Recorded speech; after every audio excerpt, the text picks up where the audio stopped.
ನಮಸ್ಕಾರ, ನಾನು ರಮೇಶ್ ಯಾದವ್ ಮಾತಾಡ್ತಿರೋದು. ವಿಷಯ ಏನಪ್ಪ ಅಂತ ಹೇಳಿದ್ರೆ, ಇದು ಚಂದೋಳಿ ಬಸ್ ಸ್ಟ್ಯಾಂಡ್ ಅಂತ. ಇದು ಕುವೆ ಗ್ರಾಮ ಪಂಚಾಯತಿ ಗಬ್ಗಲಿಗೆ ಸಂಬಂಧಪಟ್ಟಿದ್ದು. ಸುಮಾರು ಅನೇಕ ವರ್ಷಗಳಿಂದ ಇದನ್ನ ಹೇಳ್ತಾನೆ ಬಂದಿದ್ದೀವಿ. ಈ ಬಸ್ ಸ್ಟ್ಯಾಂಡ್ ಒಂದು ತೆರವುಗೊಳಿಸಿ ಯಾವ ಕ್ಷಣದಲ್ಲಿ ಬೇಕಾದ್ರೆ ಬಿದ್ದೋಗ್ಬೋದು, ಜನಗಳಿಗೆಲ್ಲ ಅನಾಹುತ ಆಗ್ಬೋದು ಅಂತ ನಾವು ಪದೇ ಪದೇ ಹೇಳ್ತಿದ್ದೀವಿ. ಇದ್ರ ಬಗ್ಗೆ ಗಮನನೇ ಹರಿಸಲ್ಲ ಅಧಿಕಾರಿಗಳು. ದಯವಿಟ್ಟು ನಾನು ಯಾರನ್ನೂ ದೂರದಲ್ಲ, ದಯವಿಟ್ಟು ಮುಂದೊಂದಿನ ಅನಾಹುತ ಆಗೋದನ್ನ ದಯವಿಟ್ಟು ತಪ್ಪಿಸಿ ಅಂತ ಹೇಳಕ್ಕೆ ನಾನು ಇಷ್ಟಪಡ್ತಿದ್ದೀನಿ. ಮಕ್ಕಳು ಮತ್ತು ಸುಮಾರು ಜನ ಬಂದಿಲ್ಲಿ ಒಂದು ಮಳೆಗೆ ಬಿಸಿಲಿಗೆಲ್ಲ ಬಂದು ನಿಲ್ತಾರೆ, ಕೂರ್ತಾರೆ. ಅದೇ ಥರ ನೋಡಿ, ಅದಕ್ಕೆ ಸಂಬಂಧಪಟ್ಟ ಇದು ನೋಡಿ, ಪಕ್ಕದಲ್ಲೇ ಒಂದು ಮರ ಕೂಡ ಇದೆ. ಗಾಳಿಗೆ ಯಾವ ಕ್ಷಣದಲ್ಲಿ ಬೇಕಾದ್ರೆ ಬೀಳ್ಬೋದು ಇದ್ರ ಮೇಲೆ. ದಯವಿಟ್ಟು ಈ ಮರನೂ ಕೂಡ ತೆರವುಗೊಳಿಸಿ ಈ ಬಸ್ ಸ್ಟ್ಯಾಂಡ್ ಒಳ್ಳೆ ಒಂದು ಚೆನ್ನಾಗಿ ಮಾಡಿಕೊಡಿ ಅಂತ ನಾನು ಹೇಳ್ತಿದ್ದೀನಿ. ನೋಡಿ, ಒಳಗೆ ಕೂಡ ನೋಡಿ, ಒಳಗೆ ಅದೇ ಥರ ನೋಡಿ, ಬೇಕಾದಂಗೆ ಗಲೀಜು, ಇಲ್ಲಿ ಬಂದೆಲ್ಲ ಡ್ರಿಂಕ್ಸ್ ಮಾಡೋದು, ಇವೆಲ್ಲ ನಾನು ಅವಾಗೊಂದ್ಸಲ ಇದ್ರ ಬಗ್ಗೆ ನಾನು ಮಾಹಿತಿ ಕೊಟ್ಟಿದ್ದೆ ನಿಮಗೆ. ಆದರೂ ಇದನ್ನ ಯಾರು ಅಷ್ಟೊಂದು ಕೇರ್ ಆಗಿ ತಗೊಳ್ತಿಲ್ಲ. ನೋಡಿ, ಬಸ್ ಸ್ಟ್ಯಾಂಡ್ ಕೂಡ ಬಿರುಕು ಬಿಟ್ಟಿದೆ, ನೀರೆಲ್ಲ ಎದ್ದು ಬಂದು ನೀರೆಲ್ಲ ಒಳಗೇನೆ ಸೋರ್ತಾ ಉಂಟು. ದಯವಿಟ್ಟು ಮತ್ತೊಂದ್ಸಲ ನಿಮಗೆ ಕೈ ಮುಗಿದು ಕೇಳ್ಕೊಂತೀನಿ, ಬಸ್ ಸ್ಟ್ಯಾಂಡ್ ಒಂದು ಒಳ್ಳೆ ಬಸ್ ಸ್ಟ್ಯಾಂಡ್ ಹೊಸದಾಗಿ ಮಾಡ್ಕೊಡಿ. ಸಂಬಂಧಪಟ್ಟ ಅಧಿಕಾರಿಗಳಿಗೆ ಮತ್ತೊಂದ್ಸಲ ನಾನು ಕೈ ಮುಗಿದು ಕೇಳ್ಕೊಂತೀನಿ. ನಮಸ್ಕಾರ, ನಾನು ರಮೇಶ್ ಯಾದವ್ ಮಾತಾಡ್ತಿರೋದು. ವಿಷಯ ಏನಪ್ಪ ಅಂತ ಹೇಳಿದ್ರೆ, ಇದು ಚಂದೋಳಿ ಬಸ್ ಸ್ಟ್ಯಾಂಡ್ ಅಂತ. ಇದು ಕುವೆ ಗ್ರಾಮ ಪಂಚಾಯತಿ ಗಬ್ಗಲಿಗೆ ಸಂಬಂಧಪಟ್ಟಿದ್ದು.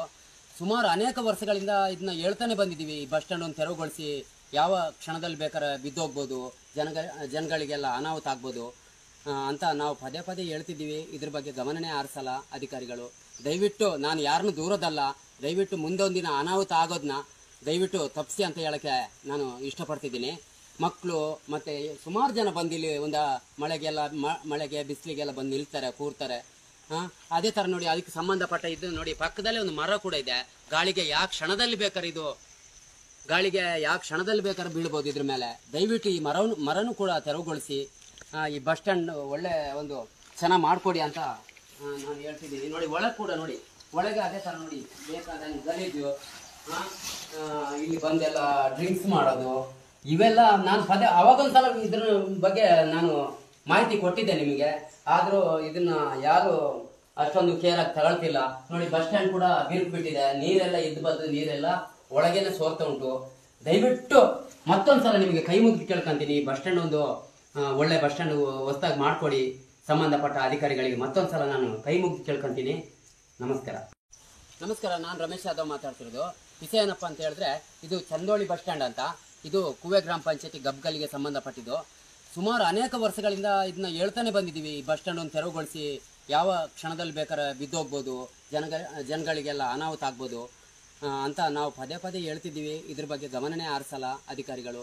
ದಯವಿಟ್ಟು ನಾನು ಯಾರನ್ನೂ ದೂರದಲ್ಲ, ದಯವಿಟ್ಟು ಮುಂದೊಂದಿನ ಅನಾಹುತ ಆಗೋದನ್ನ ದಯವಿಟ್ಟು ತಪ್ಪಿಸಿ ಅಂತ ಹೇಳಕ್ಕೆ ನಾನು ಇಷ್ಟಪಡ್ತಿದ್ದೀನಿ. ಮಕ್ಕಳು ಮತ್ತು ಸುಮಾರು ಜನ ಬಂದಿಲ್ಲಿ ಒಂದು ಮಳೆಗೆ ಬಿಸಿಲಿಗೆಲ್ಲ ಬಂದು ನಿಲ್ತಾರೆ, ಕೂರ್ತಾರೆ. ಅದೇ ಥರ ನೋಡಿ, ಅದಕ್ಕೆ ಸಂಬಂಧಪಟ್ಟ ಇದು ನೋಡಿ, ಪಕ್ಕದಲ್ಲೇ ಒಂದು ಮರ ಕೂಡ ಇದೆ. ಗಾಳಿಗೆ ಯಾವ ಕ್ಷಣದಲ್ಲಿ ಬೇಕಾದ್ರೆ ಬೀಳ್ಬೋದು ಇದ್ರ ಮೇಲೆ. ದಯವಿಟ್ಟು ಈ ಮರನೂ ಕೂಡ ತೆರವುಗೊಳಿಸಿ ಈ ಬಸ್ ಸ್ಟ್ಯಾಂಡ್ ಒಳ್ಳೆ ಒಂದು ಚೆನ್ನಾಗಿ ಮಾಡಿಕೊಡಿ ಅಂತ ನಾನು ಹೇಳ್ತಿದ್ದೀನಿ. ನೋಡಿ, ಒಳಗೆ ಕೂಡ ನೋಡಿ, ಒಳಗೆ ಅದೇ ಥರ ನೋಡಿ, ಬೇಕಾದಂಗೆ ಗಲೀಜು, ಇಲ್ಲಿ ಬಂದೆಲ್ಲ ಡ್ರಿಂಕ್ಸ್ ಮಾಡೋದು, ಇವೆಲ್ಲ ನಾನು ಅವಾಗೊಂದ್ಸಲ ಇದ್ರ ಬಗ್ಗೆ ನಾನು ಮಾಹಿತಿ ಕೊಟ್ಟಿದ್ದೆ ನಿಮಗೆ. ಆದರೂ ಇದನ್ನ ಯಾರು ಅಷ್ಟೊಂದು ಕೇರ್ ಆಗಿ ತಗೊಳ್ತಿಲ್ಲ. ನೋಡಿ, ಬಸ್ ಸ್ಟ್ಯಾಂಡ್ ಕೂಡ ಬಿರುಕು ಬಿಟ್ಟಿದೆ, ನೀರೆಲ್ಲ ಎದ್ದು ಬಂದು ನೀರೆಲ್ಲ ಒಳಗೇನೆ ಸೋರ್ತಾ ಉಂಟು. ದಯವಿಟ್ಟು ಮತ್ತೊಂದ್ಸಲ ನಿಮಗೆ ಕೈ ಮುಗಿದು ಕೇಳ್ಕೊಂತೀನಿ, ಬಸ್ ಸ್ಟ್ಯಾಂಡ್ ಒಂದು ಒಳ್ಳೆ ಬಸ್ ಸ್ಟ್ಯಾಂಡ್ ಹೊಸದಾಗಿ ಮಾಡ್ಕೊಡಿ. ಸಂಬಂಧಪಟ್ಟ ಅಧಿಕಾರಿಗಳಿಗೆ ಮತ್ತೊಂದ್ಸಲ ನಾನು ಕೈ ಮುಗಿದು ಕೇಳ್ಕೊಂತೀನಿ.